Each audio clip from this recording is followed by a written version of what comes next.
Happy birthday. Hope you have a very nice day on your birthday. And ulitin ko for the second year. Where is the baby? Magandang araw sa lahat. Welcome po ulit dito sa ating channel, Ang Biyahe e Komida. Maraming salamat sa lahat ng nag-subscribe. Indeed.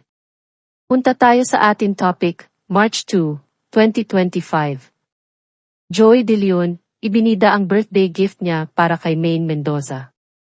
Kamakailan lang ay nag-social media si Joey De Leon para mag-post tungkol sa birthday gift niya para kay Maine Mendoza.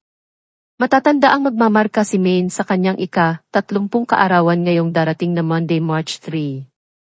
Sa kanyang Instagram page, at ang puwet nyo, ibinahagi ni Joey ang larawan ng kasalukuyan na isang kaibig-ibig na pagpipinta. As per the Eat Bulaga, Pioneer host, ang painting ay ang kanyang self-portrait with touch of Yaya-Dub. Sa caption, ang veteranong komedyante ay sumulat ng isang taos-pusong mensahe sa aktres at television host.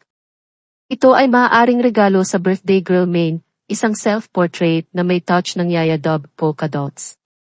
Salamat Mingay sa masaya at nakakatawang 10 taon bilang The Barkads. Sabi ni Joey kay Maine. Samantala, sa comment section, affectionately nagpasalamat si Maine kay Joey sa magandang regalo. Salamat po, Boss Joey. Love you, panulat niya. Sa unang araw ng kanyang buwan ng kapanganakan, tinatrato ni Maine ang kanyang mga tagasunod sa isang nakamamanghang post sa social media. Sa kanyang Instagram page, at mainsim, ibinahagi ng Eat Bulaga, host ang isang set ng kanyang mga larawan na maganda ang nakunan by Charisma Lico Santos.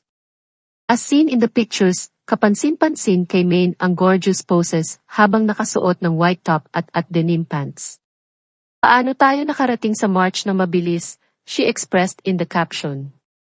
Hello, birth month, masayang dagdag niya. Samantala, dumagsa naman ang mga netizens sa comment section para mag-gush over sa mga lovely photos. Happy birthday Maine, God bless. Happy birthday. Take the backseat, hitchhike. Isa lang ang wish ko sa'yo. Kailan magkakaroon ng junior?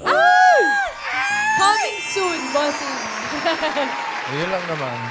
Yan lang ang wish ko sa'yo. Alam mo ang kalaban ng wish, miss. Nami-miss kayo lagi eh. Pero ako gusto ko lang sabihin, si Maine, sa mga nakasama ko sa Itbulaga, ito one of the funniest. Nakakatawa to talaga eh. Hindi. Hindi mo lang alam, pero nakakatawa tong babaeng to. Thank you po, Boss Joey. Oh. Bossing. Love you. Love you Yeah. po. Salamat po. At yan ang atin latest showbiz chika update for today. Huwag kalimutan mag-subscribe. Click the notification bell for more showbiz chika updates. Like and share the video at pakisuportahan po ang atin Facebook page. Maraming salamat sa lahat ng nag-subscribe. Indeed. Magandang buhay sa lahat. Paalam.